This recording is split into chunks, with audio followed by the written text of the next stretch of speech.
Hello everyone, welcome to in this session. दोस्तों, Educom पर आपका स्वागत है। मैं आशा करता हूं कि आप सभी अच्छे होंगे और अपनी पढ़ाई बेहतर तरीके से कर रहे होंगे। आज से हम एक नई पहल का शुभारंभ कर रहे हैं। इसमें जो है हम जो आईएएस के लिए जो अपने वीकली जो करंट अफेयर्स है उसको हम समग्रता में पढ़ने वाले हैं, यानी कि समग्र वीकली करंट अफेयर्स। इसमें हम क्या करने वाले हैं, जो हिंदू में या जो भी कंटेम्प्रेरी जो इशूज़ हैं, जो भी इशूज़ चर्चा में रहते हैं, उसमें से हम एक इशूज़ को सिलेक्ट करेंगे, उसको कॉम्प्रीहेंसिवली तैयार करेंगे, ताकि अगर प्रीलिम्स से उसमें से संबंधित कोई प्रीलिम्स में क्वेश्चन आता है तो वो ही कर पाएँ। और आपको मेंस में जब कोई वो इशू बार बार आता है तो आप उसको कहीं से भी अगर आप पढ़ रहे हैं करंट अफेयर्स तो वहाँ से सुन जरूर लें, लेकिन आपका एक ही बार में तैयार हो जाए। साथ ही हिंदी में क्या होता है कि हिंदी में आजकल करंट अफेयर्स तो उपलब्ध होने लगा है काफ़ी जगह पर, लेकिन हमको इंग्लिश की तरह वो बहुत ही कॉन्क्रीट फॉर्मेट में जैसे माइंड मैप वगैरह है वैसे हमको उपलब्ध नहीं हो पाता है। तो मेरा प्रयास होगा कि हमारा जो भी इशू हम एक इशू सेलेक्ट करते हैं उसका जो माइंड मैप है वो हमारे मैं आपको माइंड मैप फॉर्मेट में प्रोवाइड कर, जो माइंड मैप है वो हमारे टेलीग्राम चैनल में प्रोवाइड कर दूंगा, ताकि आपको फिर उसके लिए नोट्स वगैरह के लिए अलग से बनाने की आवश्यकता ना हो। और आपका एक एक इशू अगर ऐसे तैयार होता जाता है तो जैसे अभी हमारे पास 8-9 महीने हैं, तो ऐसे करके 150 से 200 इशूज भी अगर हम तैयार कर लेते हैं तो मेंस के लगभग हमारे 3-4 पेपर के जो है, चारों पेपर में करंट अफेयर्स का पोर्शन है लगभग वो कंप्लीट हो जाएगा। और जो टॉपिक बच जाएंगे या मैं आपको नहीं करवा पाऊंगा, ऐसे वीकली जो भी इशूज आते हैं तो वो मैं आपको बीच बीच में बताता रहूंगा। हालांकि हमारा प्रयास होगा कि हम सभी टॉपिक ऐसे कंप्लीट, जैसे देखिए अभी अगर हम मंडे का अभी उठा रहे हैं, मंडे में जैसे 4-5 जो अभी इशूज थे चर्चा में थी, जैसे कि सुप्रीम कोर्ट का हालिया एक जो है ईबीएस जो कोटा था, नीट की काउंसलिंग जो है उस पर अभी एक जजमेंट आया हुआ था या अभी वो प्रोसेस कंटिन्यू है। तो ईबीएस से संबंधित एक इशूज है जो हमारे मेंस के एग्जाम में पूछी जा सकती, तो उसको हम कॉम्प्रिहेंसिवली तैयार करेंगे। दूसरा एक और टॉपिक था बायलैटरल ट्रेड एग्रीमेंट से संबंधित, सरकार ने एक बिल अभी प्रस्तुत किया था पार्लियामेंट में, तो एक इशू ये हो गया। तीसरा इशू एक था अभी जो न्यूज़ में था मंडे के दिन, वो राज्यपाल वाला था।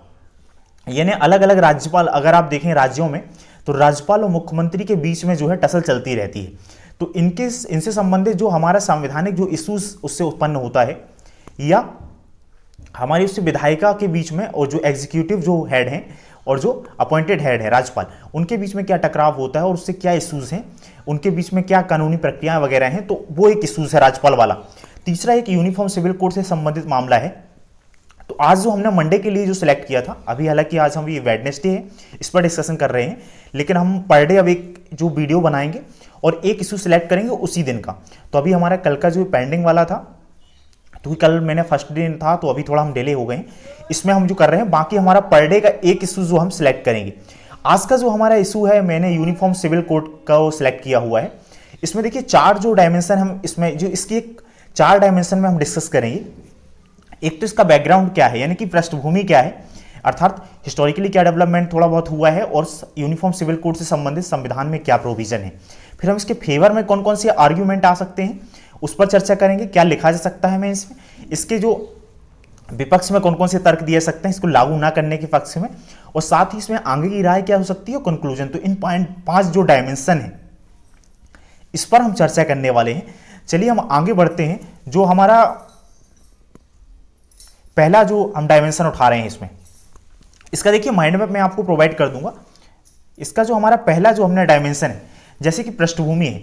अब देखिए ये जो होता है, जैसे करंट जब आप मेंस की आंसर राइटिंग वगैरह लगते हैं, तो जैसे कोई भी इशूज आया है न्यूज़ आर्टिकल वगैरह में, होता क्या है, चाहे द हिंदू हो, चाहे इंडियन एक्सप्रेस या कोई न्यूज़पेपर हो, तो वहाँ पर एडिटोरियल उन्हीं इशूज़ पर आते हैं जो किसी ना किसी कारण वजह से डेवलपमेंट हुआ है। जैसे इंडिया में भारत के प्रधानमंत्री हैं, वो यूएस में विजिट करते हैं, तो इंडिया और यूएस के बीच में कौन कौन से जो हमारे रिलेशंस हैं वगैरह क्या, उसके वगैरह रिलेशंस जो है इंटरनेशनल रिलेशन, उस पर एडिटोरियल आने स्टार्ट हो जाएंगे। कहीं पर कोई नॉर्थ कोरिया, किम जोंग वगैरह कोई एटॉमिक एक्टिविटीज़ कहीं पर हो रही है तो न्यूक्लियर वेपन पर आर्टिकल आने स्टार्ट हो जाएंगे।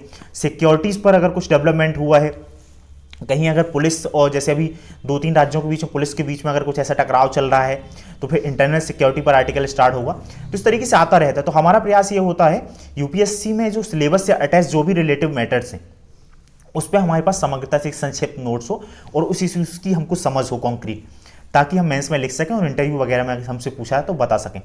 अगर हमने जैसे यूनिफॉर्म सिविल कोड्स में, तो अब इसका कंटेक्स्ट क्या है, देखिए क्या होता है कि कुछ या तो ये यूनिफॉर्म सिविल कोड का मामला क्या आता है, अलग अलग जो पर्सनल मामले जो हैं सुप्रीम कोर्ट वगैरह में जाते हैं, अलग अलग हाई कोर्ट वगैरह में जाते हैं, और हाई कोर्ट या सुप्रीम कोर्ट उन मामलों में जजमेंट देते हैं, तो फिर ये इशू चर्चा में आ जाता है, इस पर कुछ आर्टिकल वगैरह हमें देखने मिलते हैं। साथ ही क्या हुआ था, एक विधि आयोग 2018 की एक रिपोर्ट या परामर्श पत्र एक रिलीज हुआ था, उस पे बारे में भी थोड़ा सा इस पर चर्चा की गई थी। हम आगे इसमें देखेंगे अभी फेवर और अनफेवर वाले पॉइंट में जब हम चर्चा करेंगे, तो यहाँ पर था।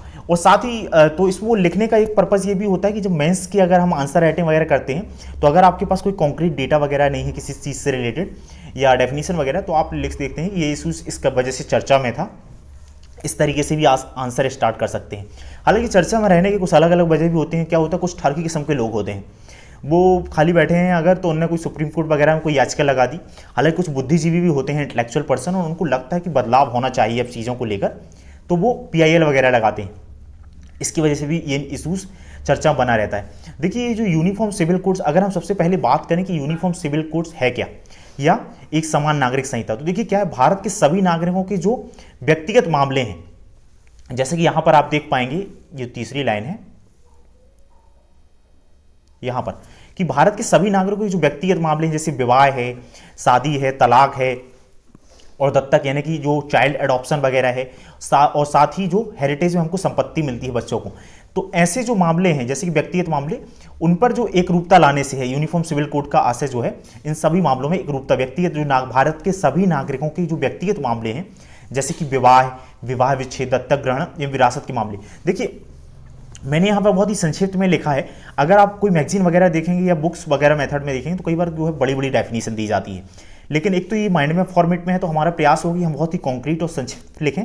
साथ ही दूसरी चीज़ ये होती है कि जब भी आपको कोई डेफिनेशन वगैरह लिखनी है, तो आप देखिए उसका मीनिंग भी ना दूर हो, इस प्रकार से लिखिए कि ना तो उसका मीनिंग जो है एग्जैक्ट मीनिंग वही रहे, साथ ही वो आपको बहुत ही संक्षिप्त हो, ताकि आप मेंस में जो है बहुत कम शब्दों में लिख सकें।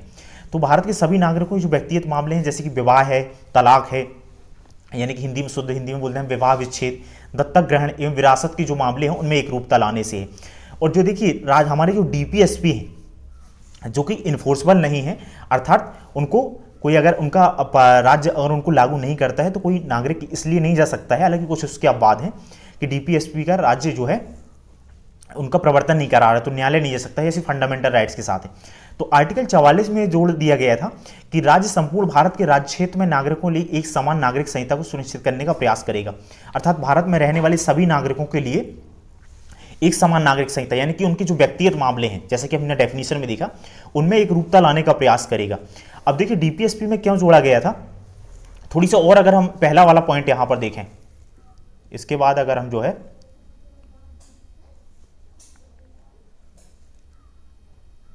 अगर आप यहां पर देख पाएंगे, तो यहां पर देखिए क्या था कि स्वतंत्रता के पहले क्या था कि अंग्रेजों ने क्यों है, उसके पहले तो सिस्टम हमारा मेडिवल टाइम का था, फिर अंग्रेज आए तो अंग्रेजों ने धीरे धीरे जो है लॉ बनाना स्टार्ट किए, फिर लॉ का कोडिफिकेशन हो गया, यानी कि संहिता बना दी गई बहुत सारे लॉ को मिला के। तो उन्होंने जो आपराधिक मामले थे, जो क्रिमिनल एक्टिविटीज़ थी, क्रिमिनल प्रोसीजर वगैरह, CRPC वगैरह के बारे में आप पढ़ते हैं, CRPC IPC, तो उनका तो कोडिफिकेशन कर दिया था। लेकिन जो व्यक्तिगत मामले थे, पर्सनल लॉस थे, यानी कि यही शादी विवाह तलाक इत्यादि संबंधित मामले, इनके लिए पृथक पृथक कानूनों और पृथक पृथक संहिताओं के द्वारा ही गवर्न किए जाते रहे हैं।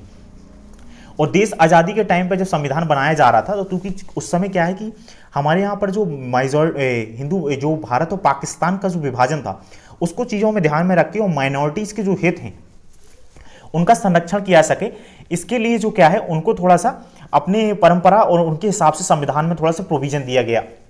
संविधान में ऐसे प्रावधान किए गए कि अभी एक उचित समय नहीं है, जब भारत की सरकार को आने वाली जो भी सरकारें हैं आज़ादी के बाद, उनको लगेगा कि अब उपयुक्त समय आ गया है, तब वो यूनिफॉर्म सिविल कोड्स को लागू कर सकते हैं। तो देखते हैं कि देश जब आज़ाद हुआ था तो 1955 में हिंदू कोड बिल आता है। तो जो हिंदू कोड बिल है उसमें हिंदू हैं, जैन हैं, बौद्ध हैं, इनके जो पर्सनल लॉस थे इनको तो कोडिफिकेशन कर दिया गया था, अर्थात इनके जो मामले थे शादी विवाह तलाक इत्यादि संबंधित, इनमें एक रूपता है। लेकिन जैसे कि जो मुस्लिमों के कानून हैं, मुस्लिम जो पर्सनल लॉज हैं, वो शरीयत का जो कानून है, शरीयत कानून 1937, उसी के द्वारा गवर्न किए जाते हैं। उसी के द्वारा उसमें दो प्रावधान एक इंपॉर्टेंट प्रोविजन है, जैसे कि जो 1937 का शरीयत कानून है, एक तो देखिए व्यक्तियों के जो परस्पर मामले हैं, यानी कि मुस्लिम जो व्यक्ति हैं उनके जो व्यक्तिगत मामले हैं उस पर राज्य हस्तक्षेप नहीं करेगा, यानी स्टेट की अथॉरिटी हस्तक्षेप नहीं करेगी। दूसरा जो है धार्मिक जो रिलीजियस जो अथॉरिटीज हैं वो कुरान और हदीस की व्याख्या के आधार पर उनके मामलों पर निर्णय देंगे। इसी प्रकार से यहाँ पर स्थायी लिखा हुआ है, मैं इसके लिए माफी चाहूंगा। ईसाई और जो पारसी समुदाय हैं उनके लिए भी पृथक पर्सनल लॉस हैं। तो ये हमारी थोड़ी सी पृष्ठभूमि थी। अब अगर देखिए इसकी हम जरूरत की बात करें, हमको आईएएस के एग्जाम में एक बैलेंस रुख अपनाना होता है। तो अगर हम इसके फेवर में पॉइंट की बात करें कि हमको इसको क्यों अपनाना चाहिए, तो इसमें हम थोड़ा सा देखते हैं। देखिए इसके अगर हमको पक्ष में तर्क देने की बात की जाए अगर, तो पहला जो हमारा आर्ग्यूमेंट है कि राष्ट्रीय एकता एवं अखंडता। देखिए क्या है कि अब भारत की अब चीजें हकीकत बदल चुकी है। अब जो है अगर विभिन्न धर्मों के एक ही कानून होंगे तो लोगों में ये भावना आएगी कि हाँ हम एक हैं। अभी क्या होता है, बहुसंख्यक बहुत से ऐसे लोगों को लगता है, किसी भी धर्म के लोगों को ऐसा लग सकता है कि मुस्लिमों को ये प्रिविलेज क्यों मिला हुआ है, या अलग अलग ईसाइयों को या पारसियों को ये प्रिविलेज क्यों मिला हुआ है। तो इससे अगर हम इसको लागू करते हैं तो राष्ट्रीय एकता और अखंडता को इससे बढ़ावा मिलेगा। दूसरी जो इसके फेवर में तर्क है लैंगिक न्याय, यानी कि जो जेंडर जस्टिस है। देखिए क्या है कि अभी जो अलग अलग कानून हैं, चाहे वो मुस्लिमों के कानून हो चाहे ईसाइयों के, तो उसमें क्या है कि इस तरीके से जो पहले की जो उनके कानून है शरीयत कानून, उसमें कई बार जैसे लैंगिक भेदभाव देखने को मिलता है। जैसे कि 3 तलाक का मामला था, तो वहीं पर अगर आप देखें कि मोहम्मद अहमद, एक जो 1985 के जो फेमस केस था मोहम्मद अहमद खान बनाम साहबानो बेगम 1985 वाला केस, उसमें जो क्या था, उसमें सुप्रीम कोर्ट ने निर्णय दिया हुआ था कि जो महिला को है जो 3 तलाक के बेसिस पर उनको तलाक दिया गया था साहबानो बेगम को, उसमें सुप्रीम कोर्ट ने जजमेंट ये दिया हुआ था कि इनको जो है हमारा जो सामान्य प्रोसीजर है उसके अकॉर्डिंग जो है इनको मुआवजा भत्ता दिया जाना चाहिए। हालांकि फिर सरकार ने उसके लिए संशोधन कर दिया और वो प्रक्रिया अभी भी चलती रही। इसी प्रकार सल्ला मुद्गम बनाम भारत संघ का केस जो था 1995 का, उसमें भी सुप्रीम कोर्ट ने लैंगिक न्याय को सुनिश्चित करने के लिए इसके फेवर में आर्ग्यूमेंट दिया था। तो इस प्रकार से आपको संक्षेप में 1-2 लाइन लिखना होता है, वैल्यू एडिशन के लिए केस वगैरह का जिक्र करना होता है। फिर इसी में अगर आप आगे डेवलपमेंट देखते हैं तो सायरा बानो केस 2017 का था, जिसमें ट्रिपल तलाक को असंवैधानिक करार दिया था सुप्रीम कोर्ट ने। तो उसमें भी सुप्रीम कोर्ट ने असंवैधानिक करार दिया। तो लैंगिक न्याय कहीं न कहीं वो हो नहीं पा रहा था, तो उसके लिए सुप्रीम कोर्ट ने सुनिश्चित करने के लिए उसके फेवर में तर्क दिया कि अगर हमको जेंडर जस्टिस सुनिश्चित करना है तो इसको लागू करने की आवश्यकता है। तीसरा देखिए सांप्रदायिक सौहार्द की बात है। जैसे कि हमने पहले बात की थी कि कुछ ऐसे लोगों को लग सकता है, कुछ लोगों को, कि ये प्रिविलेज जो है किसी खास समुदाय को क्यों दिए गए। जब हम एक राष्ट्र में रहते हैं तो हमारे सभी के ऊपर एक कानून से हमको क्यों सजा वगैरह या एक कानून से हमें क्यों प्रावधान नहीं किया जा रहा है। तो इससे लोगों को जो है, इससे अगर ये भावना आती है तो कहीं ना कहीं सांप्रदायिक सौहार्द, जो सांप्रदायिक तनाव लोगों में पनपता है, उसके प्रति भी वो एक प्रकार का कटाक्ष होगा अगर हम इसको लागू करते हैं यूनिफॉर्म सिविल कोड में। और लोगों के अंदर ये भावना आ सकती आएगी कि कहीं ना कहीं नहीं, हम सांप्रदायिक सौहार्द है सभी के लिए, क्योंकि सभी देश में अगर रहने वाले सभी जो धर्म के लोग हैं उनके लिए एक समान कानून है। अभी देखिए हम पक्ष में आर्ग्यूमेंट दे रहे हैं। फिर इसमें कानूनों का स्पष्टीकरण भी है दोस्तों। क्या है कि अभी बहुत सारे कानून हैं, जैसे पर्सनल लॉ से संबंधित जो चाहे हिंदुओं के जो मामले हैं या मुस्लिमों के लिए तो उनका अलग रिलीजियस प्राधिकरण डिसाइड करते हैं, या अलग अलग जो है अलग अलग धर्मों के लिए तो बहुत सारे कानूनों हैं। इसमें क्या होता है, लोगों में जागरूकता नहीं हो पाती है, और हमारे देश में वैसे भी लीगल अवेयरनेस काफ़ी कम है, तो ये जागरूकता का अभाव देखने को मिलता है। साथ ही क्या होता है, बहुत सारे जो कानून हैं तो कई बार किसी एक मामले में ही अलग अलग कानूनों में अलग अलग प्रोविजन के हिसाब से सजा है या अलग अलग प्रावधान की गई, तो ओवरलैपिंग हो जाती है कहीं ना कहीं कानूनों की एक दूसरे की चीज़ों के ऊपर की ओवरलैपिंग हो जाती है, तो उसको दूर करने में भी ये सहायता होगी। एक और इसके फेवर में अगर हम आर्ग्यूमेंट की बात करें कि भारतीय जो वैदिक, इसमें भी वैदिक की जगह वैदिक प्रणाली होना चाहिए। मैं इसको रेक्टिफाई कर दूंगा जब आपको मैं इसका माइंड मैप टेलीग्राम चैनल में अपलोड करूंगा, कि भारतीय जो वैदिक प्रणाली है उसमें सरलता आ जाएगी। अभी क्या होता है कि बहुत सारी चुनौतियां होती हैं, कई बार जो छोटे स्तर की अदालत, जो निचले स्तर की अदालतें होती हैं डिस्ट्रिक्ट कोर्ट के नीचे वाली, उनको एक्चुअल में पता नहीं होता कि क्या डेवलपमेंट हुआ है, खाली सुप्रीम कोर्ट की जजमेंट वगैरह। तो इसमें भारतीय लीगल सिस्टम जो है उसमें भी सरलता आएगी अगर इसको हम लागू करते हैं, क्योंकि एक ही संहिता होगी तो फिर अलग अलग मामले, अलग अलग धर्म के मामले आएंगे तो उसमें जटिलता का सामना नहीं करने पड़ेगा। और देखिए सेकुलरिज्म जो है वो भारतीय संविधान की एक मूलभूत विशेषता है, तो इसके माध्यम से एक धर्मनिरपेक्ष समाज का निर्माण भी कर सकते हैं। साथ ही आप एक और पॉइंट का जिक्र कर सकते हैं, एसआर बोम्मई बनाम भारत संघवाद में। इसमें क्या है, सुप्रीम कोर्ट ने कहा था कि धर्म, और ये बहुत ही इंपॉर्टेंट लैंडमार्क केस है, इसका अलग अलग जगह पर हम उपयोग करते हैं। तो क्या था कि धर्म और व्यक्तिगत जो कानून है वो पृथक पृथक मामला है। देखिए जो धर्म है वो व्यक्ति का अपना पर्सनल मामला है, उसको जो अपने इस विश्वास के हिसाब से वो चीज़ों को फॉलो करता है, और राज्य जो धर्मनिरपेक्ष जो विशेषताएं हैं उस पर राज्य कानून बनाकर उसको नियंत्रित कर सकता है। तो ये जो फेवर में आर्ग्यूमेंट लिख सकते हैं। साथ ही अगर हम इसके अनफेवर दूसरे साइड की बात करें अगर देखिए विपक्ष की अगर हम आर्ग्यूमेंट की बात करें तो देखिए इसकी क्या है, सामाजिक और राजनीतिक चुनौतियां हैं। मैंने इस फॉर्मेट में इसलिए भी लिखा हुआ है कि आप मेंस में जो कि हेडिंग डाल के आप थोड़ा सा अपने शब्दों में धीरे धीरे डेवलप करके लिख सकें और संक्षिप्त में आपके पास ये तैयार रहे चीज़ें। देखिए सामाजिक एवं राजनीतिक चुनौतियां हैं। क्या होता है कि हमारे देश की जो मेजॉरिटी आबादी है वो हिंदू है, लगभग 80% आबादी जो है हिंदू है। उसके बाद अल्पसंख्यक अलग अलग धर्मों के लोग हैं। तो क्या होता है, कहीं ऐसा भी हो सकता है इससे लागू करने से कि जो अल्पसंख्यकों की जो ऐसा लोगों में बहम जा सकता है राजनीतिक चुनौती की बहुसंख्यकवाद की जो बहुसंख्यक जो विशेषताएं हैं, बहुसंख्यक लोगों की जो मेजॉरिटी पॉपुलेशन है उनकी चीज़ों को उसमें थोप ना जाए, कहीं अल्पसंख्यकों के ऊपर थोप ना जाए। तो बहुसंख्यक बराबर अल्पसंख्यक की एक जो चीज़ है आप इसके नेगेटिव साइड में लिख सकते हैं। दूसरा क्या है कि देखिए हमारे यहाँ पर क्या है, बहुत सारे धर्म हैं, तो धर्मों के बीच में भी थोड़ी सी अलग अलग विविधता है और क्षेत्रीय आधार पर रीजनल विविधता है वहाँ पर भी है। तो वो कहीं ना कहीं उसे एक सामान आ जाएगी, उस पर एक रूपता आ जाएगी। तो हमको उसको भी जो विविधता है उसको भी प्रोटेक्ट करने की आवश्यकता है। इसी प्रकार धर्मों के अंदर भी अलग अलग प्रथाएं हैं, तो उनको किस प्रकार से क्या उससे डील करेगा यूनिफॉर्म सिविल कोड, इस पर भी ये भी एक चर्चा का विषय है। अगर इसके दूसरे अगर हम नेगेटिव पॉइंट में अगर देखें इसके साथ कि जो राजनीतिक इच्छा शक्ति का, देखिए आज़ादी के 70 वर्ष हो गए हैं, डीपीएसपी में शामिल किया गया था, यानी कि हमारे संविधान निर्माताओं के दिमाग में दृष्टिकोण में था कि कभी ना कभी तो जब ऐसी परिस्थितियां आएंगी तो इसको लागू किया सके, यूनिफॉर्म सिविल कोड के लिए कानून बनाया जा सके। लेकिन जो है लोगों में राजनीतिक जो हमारे राजनीतिक दल हैं, ये सरकारें, उनमें राजनीतिक इच्छा शक्ति का अभाव देखने को मिलता है। इससे देखिए संप्रदायवाद जो है, हमने वहाँ पर सांप्रदायिक सौहार्द की बात की थी, यहाँ पर संप्रदायवाद को बढ़ावा भी मिल सकता है।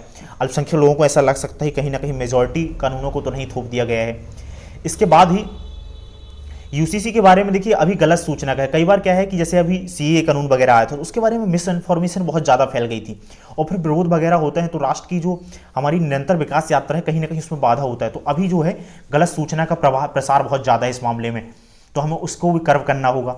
साथ ही हालिया जो विधि आयोग की 2018 में दोस्तों क्या हुआ था कि विधि आयोग का एक परामर्श पत्र आया था। तो विधि आयोग ने बताया था कि हालिया ना तो अभी ऐसी स्थिति है कि इसको अभी ना तो वांछनीय है और ना ही इसको आवश्यकता है। अर्थात जो यूनिसीसी है, अभी हमारा प्रयास ये होना चाहिए कि जो अलग अलग धर्मों के जो भेदभावपूर्ण विशेषताएं हैं, ये धर्मों के भीतर जो भेदभाव पर्सनल लॉज में जो है भेदभावपूर्ण ऐसी भेदभाव जो जेंडर के आधार पर या लैंगिक न्याय के आधार पर या मौलिक अधिकारों का उल्लंघन करते हैं, जैसे 3 तलाक वाला मामला था, तो इनको समाप्त किया जाए और धीरे धीरे हम यूसीसी की ओर बढ़ें।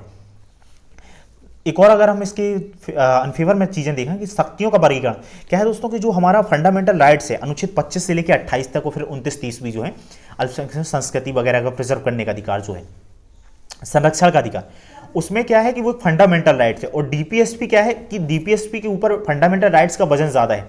तो जो फंडामेंटल राइट्स जो है, तो एक तो देखिए पहला, दूसरा यहाँ पर जो मौलिक अधिकार वाली मैंने बात की, मौलिक अधिकार बनाम राज्य के नीति सतत, तो अनुच्छेद 25, 26 भी और अनुच्छेद 29 वगैरह में ये जो है, इसमें कहीं ना कहीं लोगों विशेषज्ञों का ये भी मानना है कि ये जो है ज़्यादा प्रबल अधिकार है। तो डीपीएसपी को ज़्यादा तरजीह नहीं देना चाहिए, बल्कि हमको मौलिक अधिकार जो लोगों की पर्सनल आज़ादी है, पर्सनल धार्मिक स्वतंत्रता है, उसको प्रिजर्व करना चाहिए। तीसरा एक और जो इशू इसमें शक्तियों का वर्गीकरण वाला मामला है। देखिए क्या है कि जो पर्सनल लॉज हैं उसमें जो है कानून बनाने का अधिकार वो समवर्ती सूची में विषय आते हैं। तो समवर्ती सूची में क्या है, पार्लियामेंट के पास वो अधिकार है सभी मामलों में कि पार्लियामेंट कानून बना सकती है। तो ये भी इसके एक अनफेवर में तर्क जाता है। अब देखिए ये फेवर में कुछ हमने तर्क देखे, कुछ हमने देखे कि इसके पक्ष में चीज़ें क्या हैं, इसके विपक्ष में चीज़ क्या है, और अब इसके लिए आगे की राय क्या हो सकती है, उसका कंक्लूजन क्या है।